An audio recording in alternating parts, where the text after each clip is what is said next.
Hi everyone. I wanted to share with you guys a few tips that I have found to work for me when it comes to discovering your passion. So this is something that I feel very strongly about, that we can work for something that we don't enjoy doing, or we can really focus on our passion and building a career out of that. So there are a few things to really consider when it comes to discovering your passion. And my first tip is that you really sit down and take some time to focus on what your priorities are. So just saying, oh, I'm passionate about exercise, I love to be healthy and fit, so that's something I'm passionate about. But if you don't first consider what your priorities are in your life, I think you can end up going down a very not a great path. And it's really important to first sit down and determine, what are my priorities? So are your priorities your family? If you don't want to be teaching fitness classes, I'm just using that as an example because I'm a fitness professional. If you don't want to be teaching fitness classes at 5 o'clock in the morning, or you have a little one who's going to be keeping you up potentially at night and allowing you to have a good night's sleep, you really need to take these things into consideration with your family and the hours that you might be working as you start to think about your priorities. So just thinking about your priorities first before we even go down this path of determining your passion and turning that potentially into a career or something that you do part-time. So determine your priorities. It might be family, it might be financial. You may have some very urgent financial needs that you need to meet on a monthly basis or on a weekly basis, or even looking ahead. Maybe you have longer term goals where you want to be financially in 6 months or 18 months or even 5 or 10 years from now. So start by really giving yourself some time to determine your priorities. And I would take a weekend, I would take some time, not just 5 minutes, to sit down and say what's important to me. So start with your priorities. That's the first tip that I suggest. And then the next one is to determine and get absolute clarity in what it is that you do not want to do.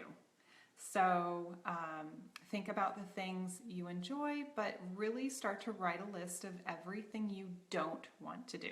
So as an example, I've been an entrepreneur for so long that I can't possibly imagine going back to a culture or an environment where I'm working for someone else, where I'm being told you need to be here from 8:30 a.m.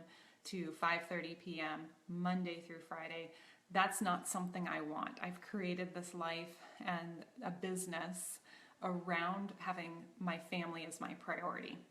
So that if my kids have a field trip, guess what? I have the flexibility to go and do that and to be with them. Or if one of my kids is home because they don't feel well or they have a day off school, I have created that flexibility in my life with my career, following my passion, so that I can prioritize my family first. Okay, so be absolutely clear in this long laundry list of all the things you do not want to do. And then the third recommendation that I have is to evaluate how you spend your free time. So many of you may not know that I used to be a pastry chef. I left that world in the high volume production kitchen at the Ritz-Carlton because of the toxic culture, and I realized that I was not truly impacting anyone's life. But back it up 5 years before that career as a pastry chef, and I decided after finishing my undergraduate studies to go to culinary school. And this was a full-time program for a year and a half. And it took me a process of determining that I was spending all of my free time watching cooking shows, reading cooking magazines, experimenting in the kitchen, to start to realize how passionate I am about food and food preparation. Well, just because the high volume production kitchen and making pastries isn't the career for me anymore, it doesn't mean I'm still not passionate about food.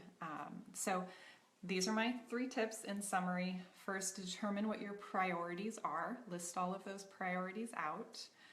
Maybe one of your priorities is having flexibility. Maybe one of your priorities is some specific financial goals, short-term and long-term. Maybe one of your priorities is your family, but really hone into what that means to you.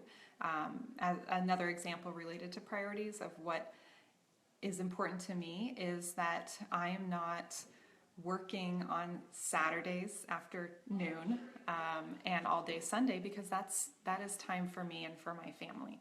So determine your priorities, get absolute clarity in that.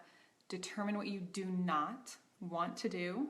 That might be a very, very long list of things you don't want to do, and that's okay. Write it all down. And then evaluate how you're spending your free time. What are you doing? Who are you spending your time with? What are you reading online? What magazines are you reading? And what is it that you're doing when you're not doing your work?